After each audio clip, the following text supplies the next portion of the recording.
needs to go around. This is a federally funded program that's free of charge. Gets put on by, obviously the CHP is doing it, but we go to, it's a commercial industry education program. We go out to any companies, anybody that has regulated vehicles or is hauling like hazmat or passengers or those types of things. And we will talk about what you want us to talk about. The biggest thing for pool people that take care of pools is the materials of trades exemptions. You guys are carrying hazardous materials on there. You guys do get materials of trades exemptions. However, if you do it incorrectly and you don't follow the rules, you're in everything. So when you get into everything, I'm talking licensing, placarding, labeling, everything gets thrown at you. Permits, hazardous materials permits with the state and the feds, and you start getting into all that stuff, you're looking at tens of thousands of dollars in fines. And now, most of you guys, I was looking at all your vehicles out there, you guys are driving like Toyota Tacomas and Rangers and whatever, smaller pickup trucks basically, right? Does anybody in here drive like a F-150? F-150 is great. Like a 350, 450, anything like that? Nobody in here is building pools, or are you, Mark? No, we can't afford the gas. Just buy electric, right? Here's a materials of trade pamphlet that is put out by the feds. On the back, there's a video that if you want to order one, you can order it from the feds. I've never seen it, so I don't know. Go ahead and take one, pass it along for me. And then make sure everybody signs that roster. Again, that's how the feds come back and give us the grant portion of all this stuff. So again, I'm going to go through all this stuff.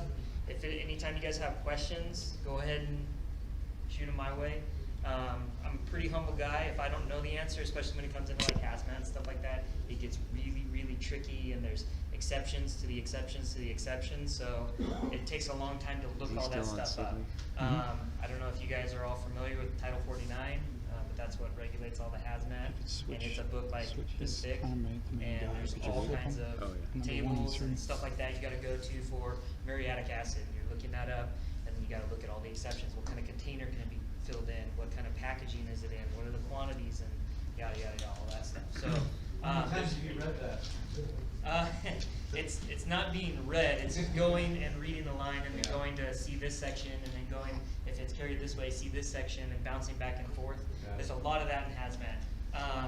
So for materials of trade, like the gardeners and I don't know, what's the official word for you guys? Like pool guys. Pool guys. That's what I was going to call you, but Pool janitor. Pool janitor. Pool janitor. There you go. By the way, who takes care of? Does anybody here take care of Granite Hills Pool? It's beautiful. My kids both are swimming and water polo there, and it's the best aquatic center in the county. They probably self-do it. Do they? Well, I can smell the chlorine. They put too much in there, but there's a chlorine shortage right now too, right? Yeah. So.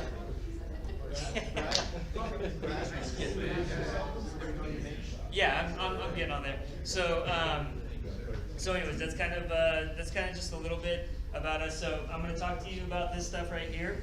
My battery's dying on this thing, so bear with me here. I am not Officer Daniels.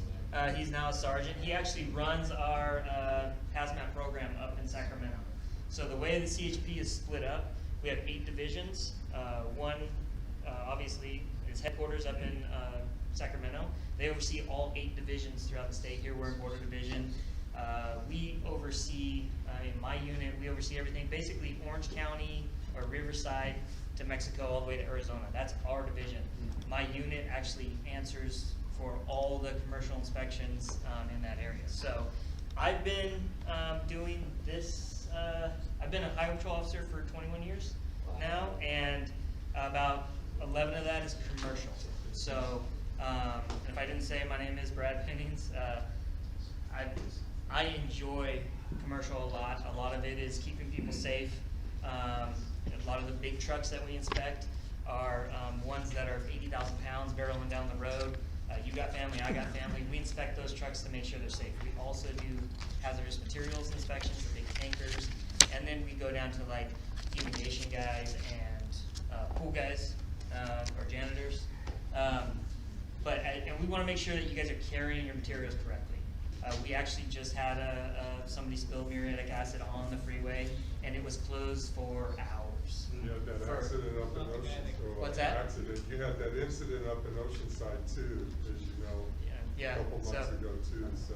Yeah, so you don't wanna be a part of that, because the cleanups are gonna fall back on you guys. So, you guys will get the first opportunity to have a company come out and clean it up. However, usually it's Caltrans, and like San Diego County Hazmat has like a hazardous response team that comes out, and the firefighters, and everybody's out there, and then bills are flying after that. So you just wanna make sure that you're carrying it properly and you're falling within all the regulations. What's up? Were those because of accidents, or? did No, someone fall out like of this, the the truck? one that I was specifically talking about, just spilled out of the guy's truck. A witness said that his tailgate was down, he's got all his brakes, and Oh, wow. one fell out, so. Oh, God. So yeah, it's just one of those things. You have to make sure you're properly securing it, because if you're not, and you're not carrying it properly, guess you're not following the materials and trades exemptions, you're no longer exempt, now you have to have everything. So make sure that you do all that stuff. So, like I said, 8 divisions, border division here. I'm one of the guys, one of 4 down here in San Diego that drives the pickup truck. And that's what we do, we focus on commercial.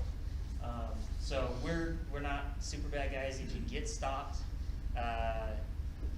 you know, we're gonna walk you through everything. It's not a typical stop when we stop you. We do a full-on inspection. We're popping the hood, we're crawling underneath, we're checking your brakes, your lights, your frames, your suspension. We do all that stuff. So most of your vehicles aren't gonna be regulated for a lot of that stuff, because you're driving you're actually driving pickup trucks, not motor trucks. So we're not gonna mess with all that stuff. However, you are carrying hazmat, and we can stop and check that out as well. So we got some pictures and stuff. This one is specific to materials of trade, so that's gonna cover everybody from, you know, like you said, your gardener's carrying a gas can. That gas can is hazardous materials.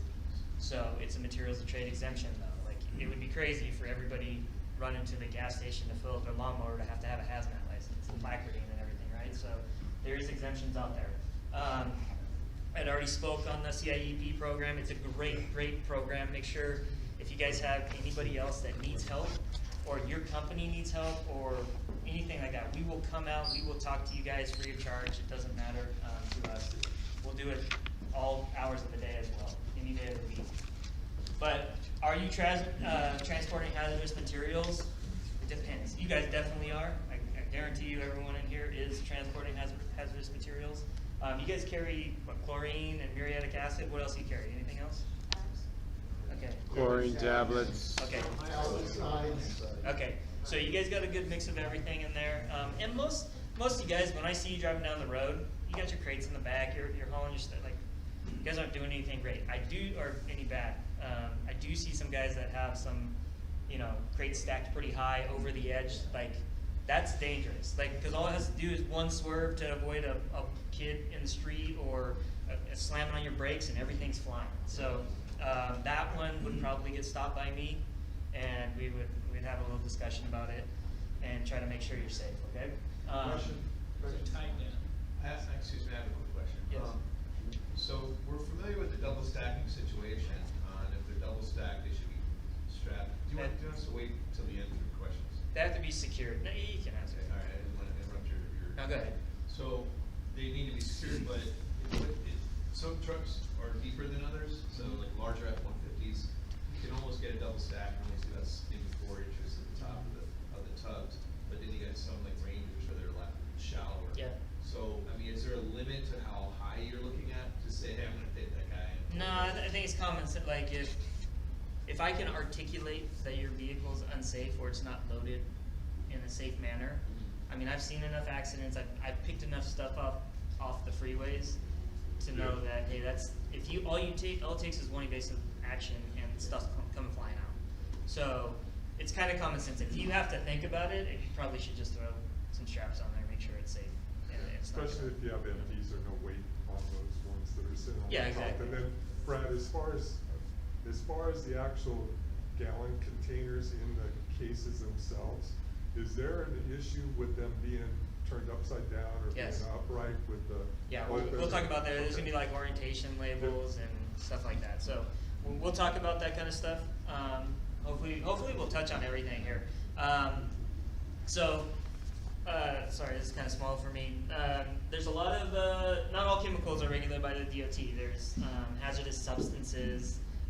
There's, you know, there's Title 23, I think it is, in California, is like has waste stuff, RCRA and non-RCRA, and like we're getting into stuff that you guys don't really deal with, but it's not all regulated by the feds per se. There's California regulated stuff. You guys, all your stuff that you guys are carrying is going to be in the 101 table. It's going to be a hazardous material per federal standards. You guys are just carrying smaller quantities of it to meet that materials of trade exemption, and you're not exceeding that. You're not exceeding that in your, you know, Tacomas and Rangers and all that stuff. What's the limit on chlorine acid cases? We're going to talk about You're that. gonna talk about that. So you got to meet all those certain criterias. If you don't meet them, again, you're flirting with like a disaster, like a lot of danger as far as fines and being thrown into. Now, I wasn't regulated, but now I'm regulated for everything. So you don't want to get into that. The biggest thing for you guys is right here, this the MSDSs, the safety data sheets, material safety sheets, safety data sheets. When you get those chemicals, it's going to tell you on there, you know, all that hazards, the packing groups, the, you know, what divisions of hazardous substance it is or hazardous material it is. So you guys need to take a look at those things and you need to be familiar with them, all right? So if regulated, which all that stuff is that you guys carry, the rest of this applies to you. So we see, you know, gas cans and stuff like that. I know you guys aren't carrying gas around there, you really don't need that. But this is a safety data sheet. This is what you're gonna see with, you know, gasoline in this instance. If you look at number 14 on the safety data sheet here, it talks about the transportation information. It gives you the UN number. That's how you look it up in the 101 table. It tells you what it is, what its proper shipping name is, gasoline. Then it goes through the class that it is. It's a class 3 packing group 2. So this is all the stuff that would be listed like on shipping papers.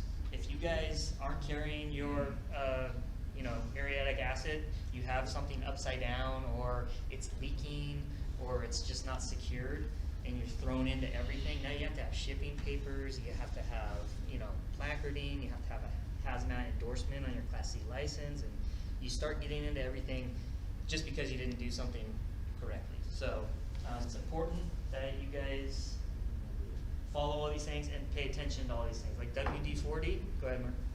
Just a question on what you're saying there. So what you're saying is if you get pulled over and you are in violation of something like you just described, it changes your whole world. For the rest of Technically. your life. Technically now you're like, Not only are you gonna get fined, now you have to be placarded, you have to do all of yeah, these things. so if I was to pull you over and you're out of violation, you no longer meet the materials of trade exemption, you now are in everything. You have to have shipping papers, you have to have hazardous, you have to have a emergency response guide in the car, like everything. You have to have a hazardous transportation permit through California, and like everything that you obviously wouldn't have, you now have, or you're supposed to have. And like if I write you a ticket for all of that stuff, thousands, tens of thousands of dollars in fines for that. And now you went from being a non-regulated vehicle to a regulated vehicle because now you're carrying hazmat and you don't meet the materials of trade exemption. All because you weren't carrying it correct. Yeah. Maybe your bottles were upside down. Yeah, yeah. Okay, it could be anything like Yeah, that. so if you're not following, so it's important for you guys to know why do you get the exemptions? You know, why am I a materials of trade exemption? Why do I not have to have placards? Because you obviously, you look on your boxes of, you know, chlorine and whatever, it's got orientation arrows on it, it has, you know, labeling that says this is hazardous material and whatever. It has all that on there, so you're clearly dealing with, you know, hazardous materials. And you guys know more about these materials than I do. You deal with them every single day. But it's just one of those things. You got to do it and do it right if you're going to get the exemptions. So this is WD-40. It's a common thing around the household and whatever. But it is a hazardous material according to the feds. Then you get into the transportation for this.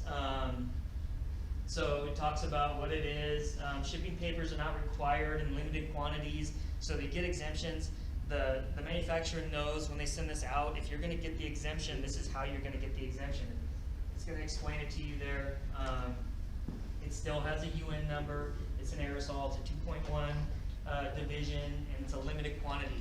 So when I come up and if I'm like, hey, you're carrying hazardous materials, why do you not have this? And the driver needs to be able to say, oh, well, here's the safety data sheet. It says right here, and I'm carrying it in this capacity. I don't need placards, and I don't need all this stuff. So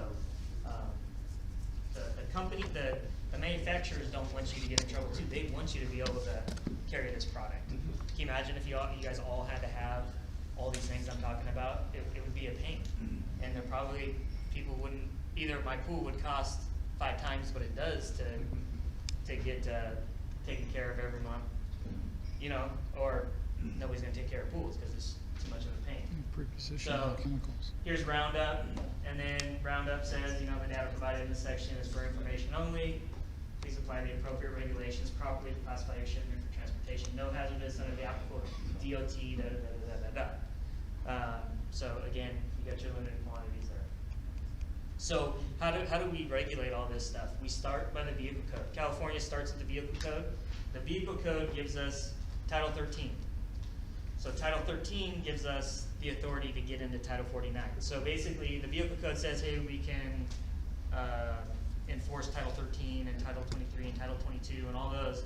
And then in Title 13, it says, oh, and by the way, we can enforce Title 49 for hazardous materials and all that stuff. And that's how we get into the big book and the Fed book for Title 49.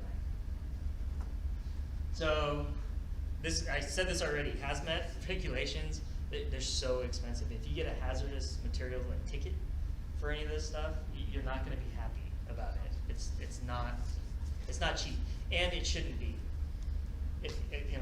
This stuff, it can be pretty nasty stuff, right? So you got to take care of it. You can't be lazy with it. You got to do the right things with it. So you get into all this stuff: shipping papers, emergency response information, marking, labeling, placards, cargo securement, separation, segregation. You can't put certain things together. They can't be in the same crates. They have to be separated. Package authorization. Are you carrying it in the right containers? Those types of things. Like you can't have, a jug of muriatic acid and then, pour it in a solo cup. I'm sure the feds say that you can't do that, right? So just like gasoline can't go in a solo cup because it's just going to melt it, right? So you have to know those things. You have to not do those things. And then there's additional rules that may or may not apply as well. So these are common trucks. This truck would actually be a regulated truck right here. You guys probably aren't driving stuff like this. But if you look in here, if you look really closely up here, you got, hazardous materials that are just thrown in there and they're sliding around, slopping around, and they're not, the orientation labels or arrows probably aren't, they're supposed to be pointed up. They're supposed to be up for a reason, right? They don't want you laying on the sides and what have you. Do you have a question again? I do.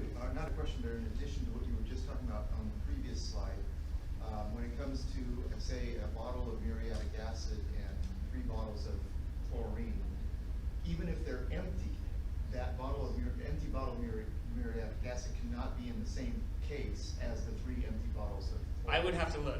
There's certain product that can't be mixed. Like there's segregation that they cannot be together. Yeah, I just But he recall said empty. from years ago, Rinsed out.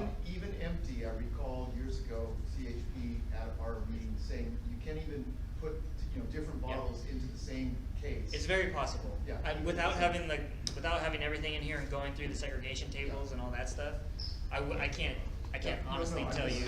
But that's very possible. And lids too. The lids, even if they're empty, the lids need to be on. Oh yeah. Yeah. Yeah, I mean, you're still going to have vapors and, there might be liquid still in there, whatever. Because just because it's empty doesn't mean it's purged and empty, right? There's still stuff in there.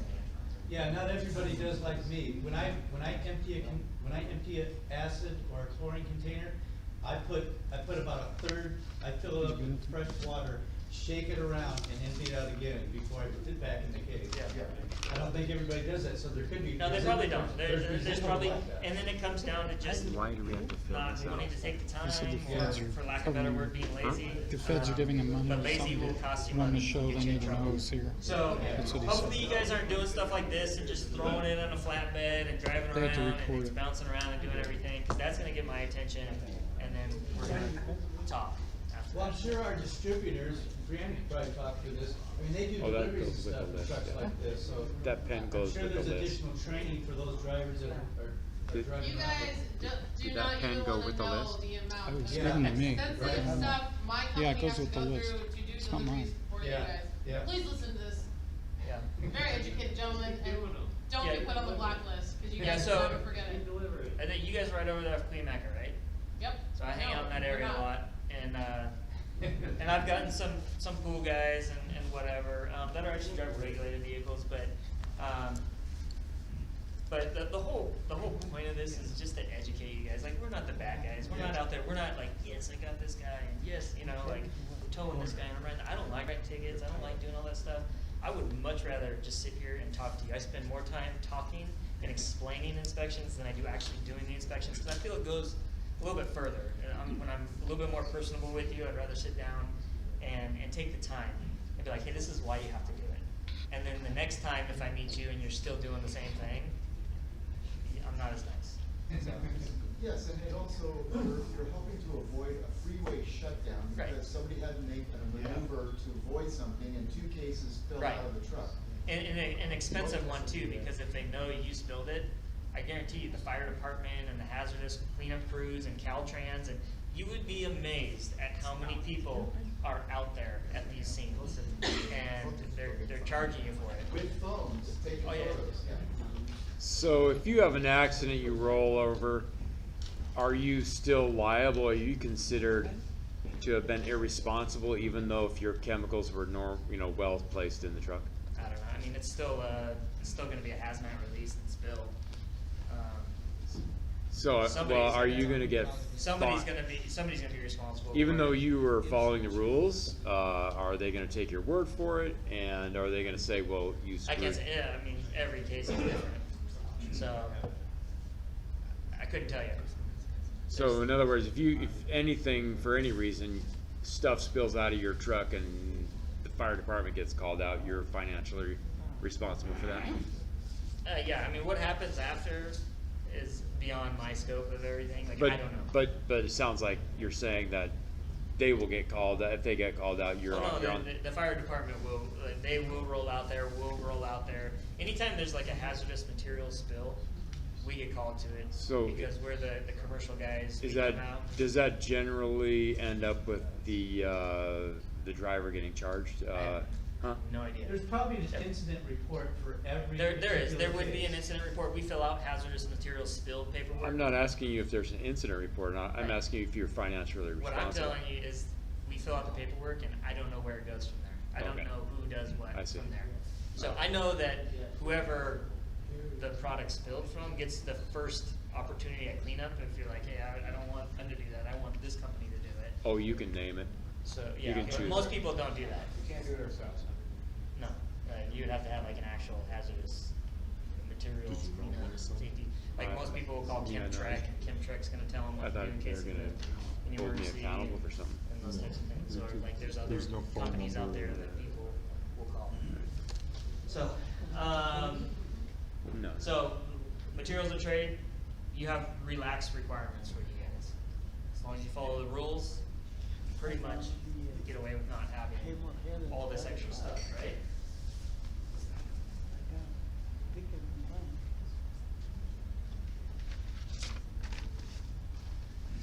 So, materials of trade. Let's see.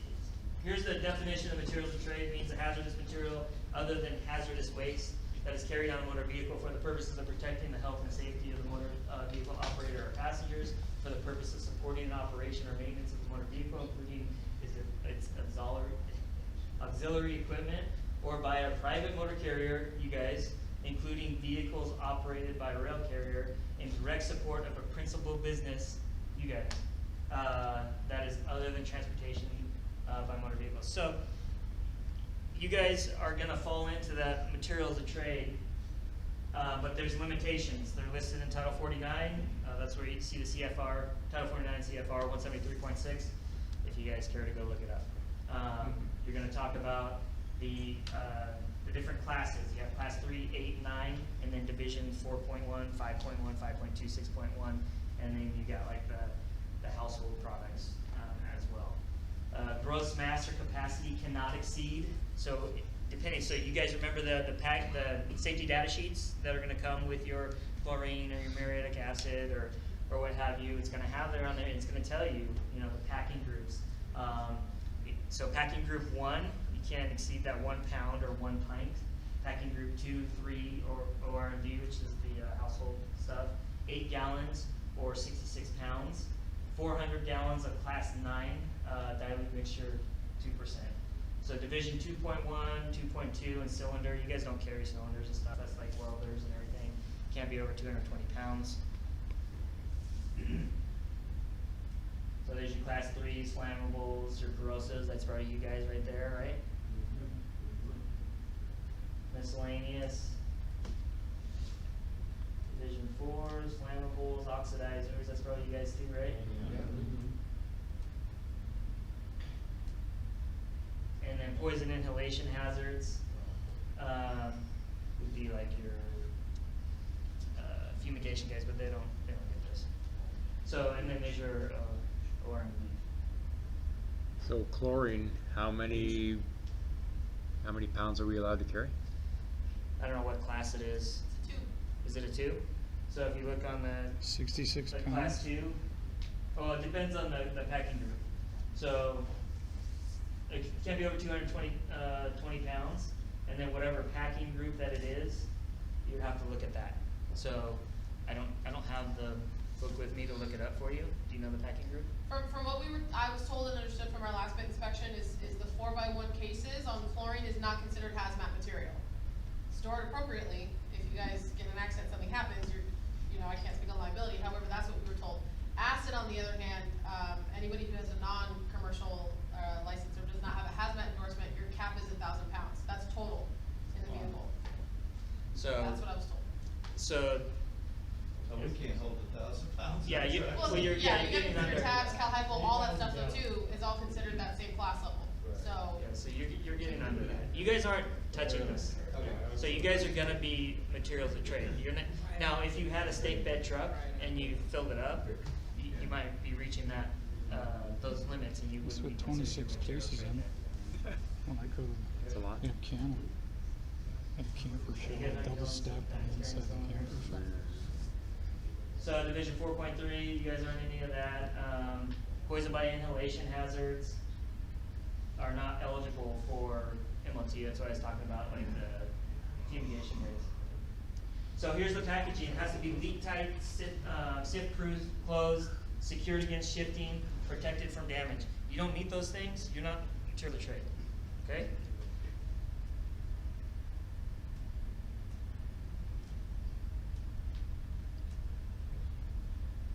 So this guy, if he had his exemption, he no longer has it. So here's what I was talking about. So let's say you drop, muriatic acid or whatever, and splits the carton open, and then you just pour it in something else. Well, how do you know that the manufacturer put it in something that's able to handle the muriatic acid, and you put it in something else that may or may not be able to handle the muriatic acid. So you have to be careful when something like that happens. So hopefully you have like an empty or something like that you can fill it up with, or something, so you don't run into those problems. Because there is specific type packaging that they're supposed to be in. Let me ask this.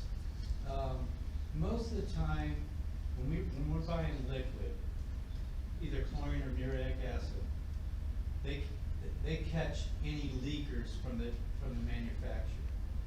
What if we're driving and all of a sudden, oh my gosh, I got a leaking case of chlorine in the back of my truck? What's our That's a bot? Yeah. that's a problem. I'm sure you guys have come across it, but it's a problem.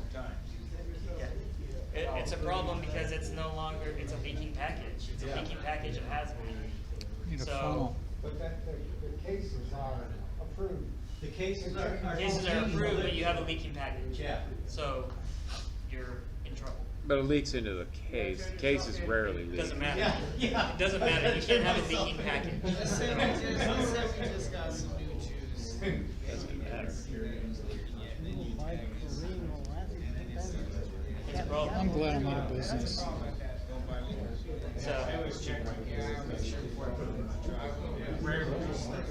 Yeah, so check your stuff.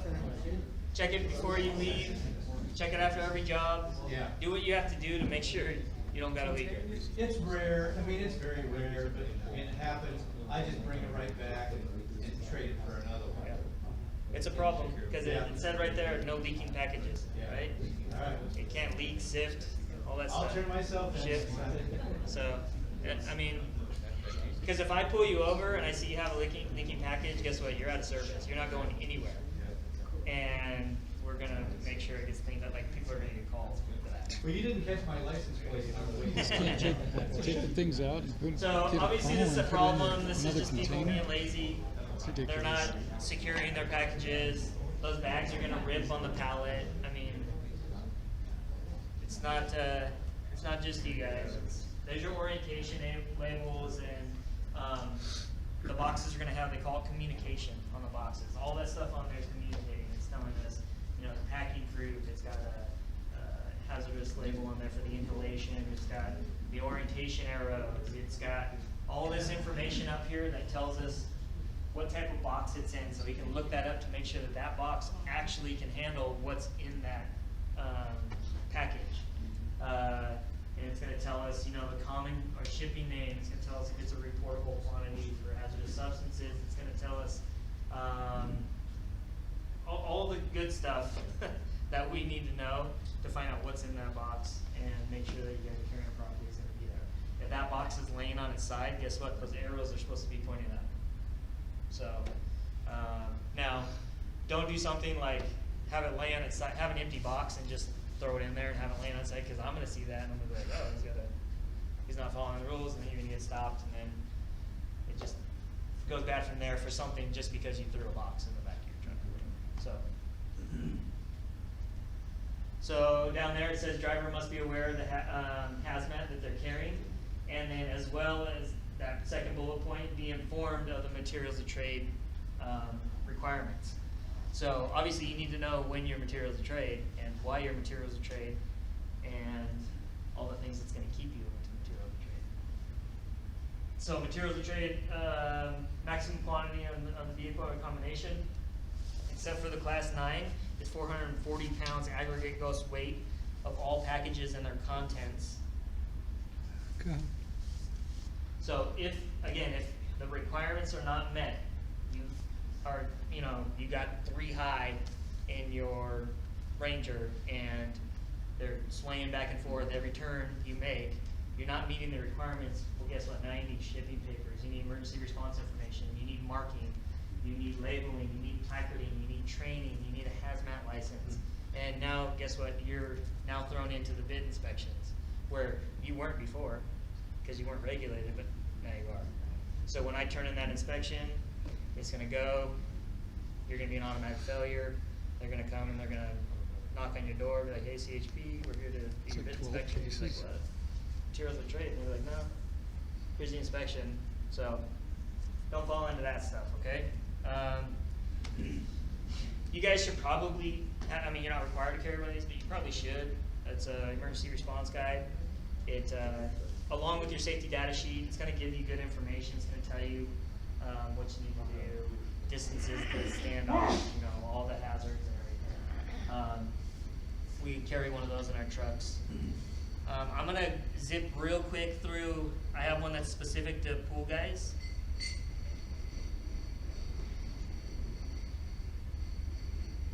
It goes over the same stuff, so we're just going to go through it quick, but it shows more pool pictures. But I think that other one was better, so I did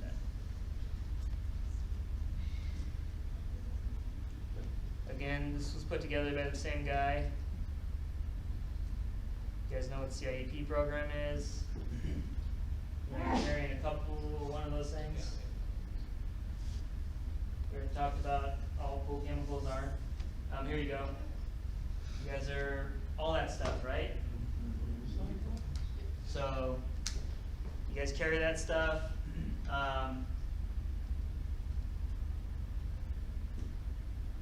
We already talked about how we get to Title 49. It's all the stuff that's required when you go in, when you actually are in hazmat. We already talked about that. You already saw that same slide. Here's you guys, right? Typical pool company. That the one up there in the top left. I can't tell what it's up against or whatever. That could be a problem, maybe. Yeah, it depends on what's going on there, but Loose tabs there I don't on the know. floor that I don't know what he saw when he took this picture, but Loose tabs. So we already talked about all this stuff. That's one way to stop someone from stealing a tab. They can only grab one at a time. So sulfuric acid. Can't tell what all that other stuff is.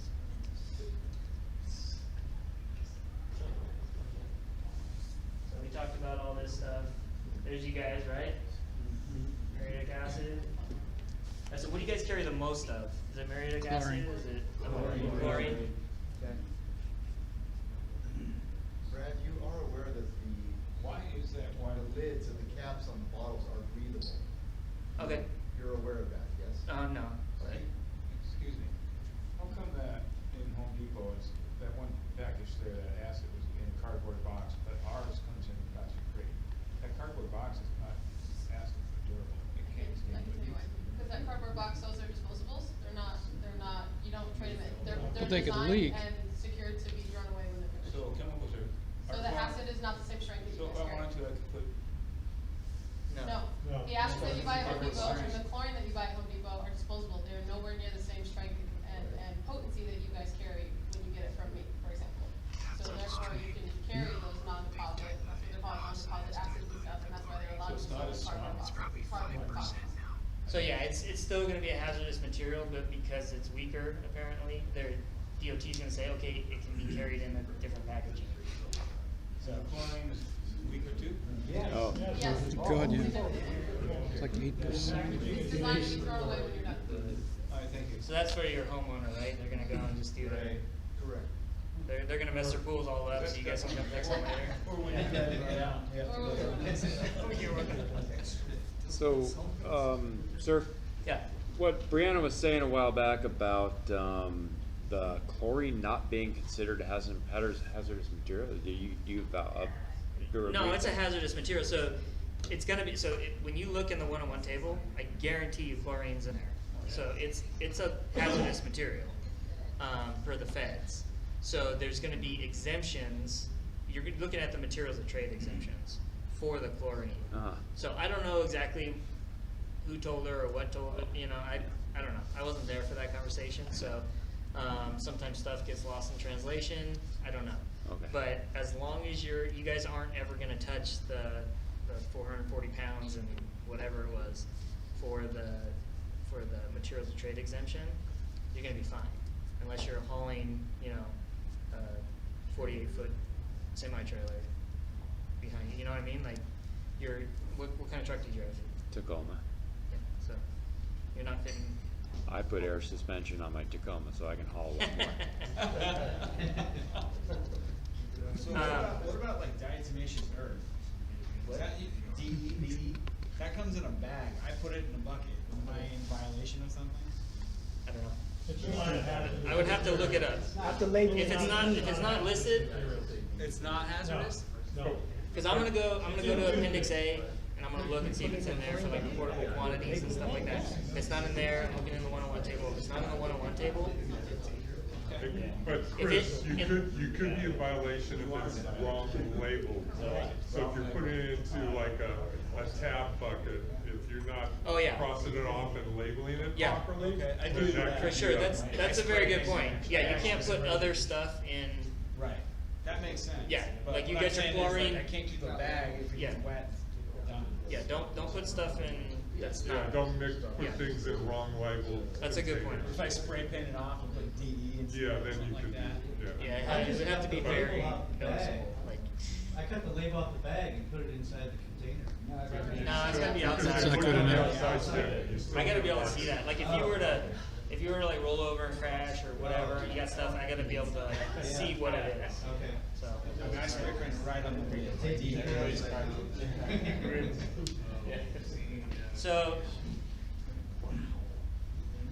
Brad? Yes. I think, in an offhand comment, what you just said was brilliant. If you roll over in a crash, he's gonna show up, he needs to know what's in all of those containers. No, I get that. No, I know you do, I just wanna make sure everybody heard what he just said. He needs to know what's in all of those containers. Right. And we're all guilty of putting stuff, like, I put DE into a old conditioner, 100-pound conditioner, that's how I carry my DE. Right. Now, DE is an inert ingredient, and it's not what the label says though, so I'm in violation of that, so I need to make sure that he knows if I'm in an accident, that if there's DE in that container, not conditioner. yeah, cause there's times where, I don't know what half the hazmat stuff is. We start looking at the flaggers, it's like, dude, if you saw how My many, point is, if I label it DE, you still wouldn't know. I wouldn't know what it is. No, that's a good I would point. call somebody, I'd call Mark and go, hey, Just powder, inert powder. No disrespect. That's not hazardous too, right? So. yeah, no, it's just like a safety thing, like, No, I God forbid you roll over, you're incapacitated. I just don't want to be pulled over in there, and we need to fined and have so. all this stuff, so I wanna know what. Yeah, no, nobody wants to get fined, nobody, and I don't want that, I don't wanna. It don't look like what you bought. Yeah. It ain't right. Yeah, As a friendly reminder, you guys, on all of your invoices from Superior, we keep all the hazmat data underneath each product that requires us to have a hazmat label. So for the acid, the chlorine, the tabs, your dichlor, trichlor, cal hypo, directly underneath it, it tells you what, for them, what they're, all the information they're looking for, what class it is, all that stuff, all those fancy numbers, it's right there on the invoice. If you guys want any of the safety data sheets, we have it all in our portal. I can print out every product that needs it, I can get it for you guys. You guys carry all the same stuff, so it wouldn't hurt to get one sheet of everything you carry. That way you just know for yourself. You kind of educate yourself a little bit. Oh, it's supposed to be carried in this, and it's supposed to be that, and whatever. The other thing I like, when I go to the wholesaler, they'll help load up the cases of chlorine, cases of acid, but they will not load up stacks. So if you're gonna stack it in the back of your truck, they're letting you do that. It's because they don't want the responsibility. They don't wanna be responsible, and that should give you a clue, that you really shouldn't be doing that. Yeah. If the wholesaler is not gonna stack it for you in the back of your truck, you shouldn't be stacking it in the back of your truck. But if you need a carboy, put it in your truck, just, Brianna will do that for you. By myself. I've seen her do it many times. I mean, like I said before about the stacking and whatever, like common sense will prevail for that. Like, if you have to think about it, you probably shouldn't be doing it. So yeah, you just gotta be safe about it. You gotta follow the rules. Make sure you keep in that materials of trade exemption. You don't want to fall out of that and cost yourself lots of money and heartache. Yep. Because it really, really, really causes a lot of problems for guys. So and girls. So. John? If we break down on the side of the road, our truck breaks down, are there any problems with tow companies, with the chems? I mean, do they No. ever say, we're not gonna tow a vehicle? No, it would be if like your vehicle required placarding, technically they need to have all that stuff, but your vehicle doesn't require it, so I don't see it. Actually, I think they lease to AAA. Some tow companies just might not wanna do it. Some insurance I'd be like, companies, AAA will. yeah, I could see AAA not doing that. Yeah, they don't. If you're worried about it, you carry a cargo nest and you break it, you put it over. That's what they would tell you. Well, AAA will not insure us anymore because we're considered commercial vehicles. Well, pickup trucks by definition are commercial vehicles, Right, but I mean, if you have But you can AAA, still have your you don't- AAA card that helps you with roadside assistance. Yeah, but that's- they won't provide commercial insurance. No, they will not provide commercial insurance. So here's another, talking about commercial insurance. So every company, you guys aren't driving regulated vehicles for the most part. However, you fall out of this, you become a regulated vehicle because you're transporting hazmat. Insurance insurance companies are becoming wise to the fact that all our inspections, they're basically public information. You guys, every carrier, every motor carrier, you guys are private motor carriers. But because your vehicles don't meet the regulated vehicle portion of it, you're not seen by us, you're not seen by the feds. When you fall out of that, you probably would be regulated, and then you fall into a bunch of other things.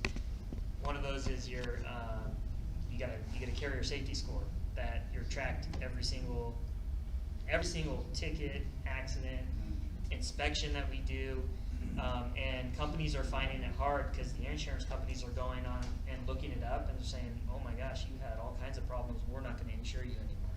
Yeah. So insurance companies are dropping carriers because they had one bad inspection from us. So you don't want that. So if you're not hauling hazmat correctly, they're definitely not going to like that. So just I mean, like I said, most pool guys are pretty good. Like you guys aren't doing like super, dangerous stuff. Obviously, if I saw you driving down the road and your tailgate's open and you got, chemicals bouncing around in the back, I'm gonna pull you over pretty quick to make sure we don't spill anything more than might have already been spilled. So, but other than that, I mean, you guys are pretty good. We don't have too many problems out there. But mostly, it's probably somebody stacked too high and took an evasive action or took a corner too hot and lost a crate, and now we got to shut down the freeway and clean it all up because of that. So.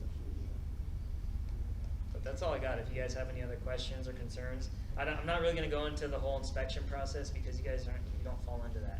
Okay. Some of their trucks might be for like their delivery trucks. I would almost guarantee. Oh yeah. Fall in. I mean, obviously you do because you guys haven't did inspection. But they're a little bit bigger. So we're not required to carry placards showing unless you don't meet the materials and trade exemptions. You use your big ticket. So yeah, you just want to make sure you stay within the definition and stay within all the regulations. It's mostly securement and quantities. You guys aren't carrying quantities that are going to exceed that, and your securement issues are going to be good. You're going to be fine. So that's it. And again, Brett, to Did everybody get a chance to sign Good question. sign the We have draft? another- carrying in the We have cab. another question here. Is there regulations on that? I don't know. I'd have to. Like every once in a while, I two get an people extra watching crate and I it. want to stack it, I'll just throw it in the crew cab. Yeah. Sometimes. I don't know. I'm just going home.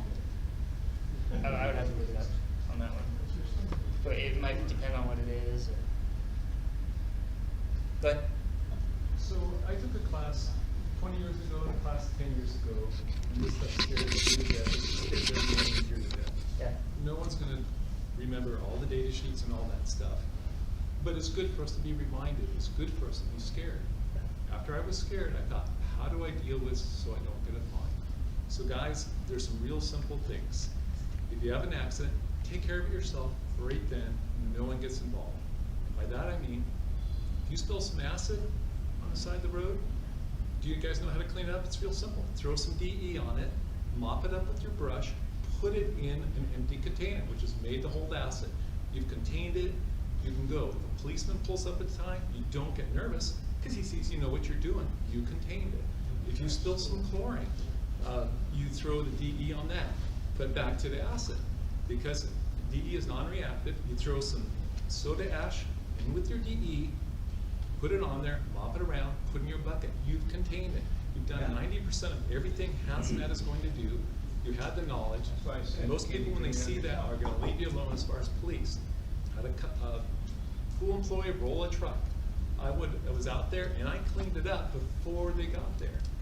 They let it go because they saw I had it contained. I answered every question they had for me with a reasonable response.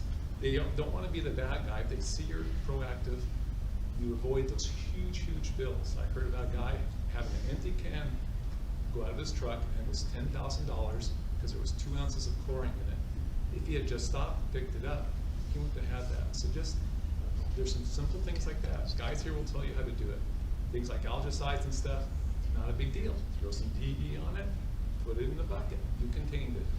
It's real simple, proactive way, so we don't have to get into the back and forth. That's what I've done, and it has paid off because no one got involved, and I was responsible. I just wanted to throw that out. But you said something that scared me. You said, I have a choice of who I call. Am I not allowed to clean up my own mess? You'd have to, You are allowed. well, it would have to, I think, Whether the answer is yes or no, I'm gonna clean it up. well, yeah, and then that's a problem. Like, I'd have to look that up, because normally it would be like an official company, like a hazmat cleanup crew. That would be licensed and insured and all that stuff for cleaning up that specific hazmat. Because you better call them out every time I dump some chlorine into a pool, because I'm causing a hazardous waste situation. But again, guys, common sense. If I have acid sprayed all over me and I put water over myself, I'm gonna be a whole bunch better off. If I wait for the hospital, they're gonna give me the skin grafts by then. So just react quickly with common sense, and most of the stuff can be avoided without carrying special equipment or data sheets in your truck. I'm not saying you shouldn't do that. I'm just saying there's some simple ways, if you get pulled over, have a problem, and you panic because you don't have the tools. You actually do have the tools. I just wanted to say that. And so keeping certain things on your truck too that you may not typically use on an everyday basis, things like thiosulfate. Okay, what does thiosulfate do? Chlorine neutralizes chlorine. Okay, it takes the chlorine out of, it eliminates the chlorine. So you mentioned soda ash. Okay, having some inert like DE, making sure you have some of those things on your truck so that if you do have a spill, you can mitigate the issues. So.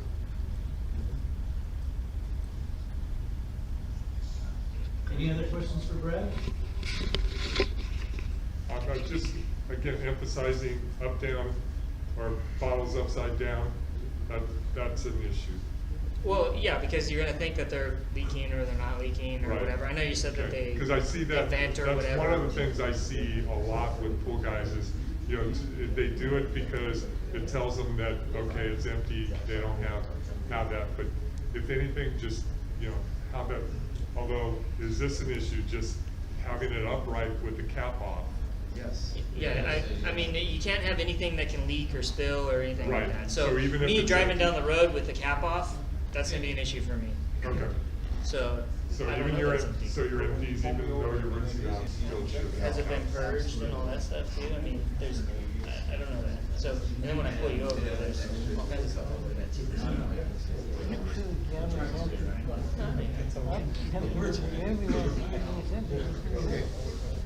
We're good?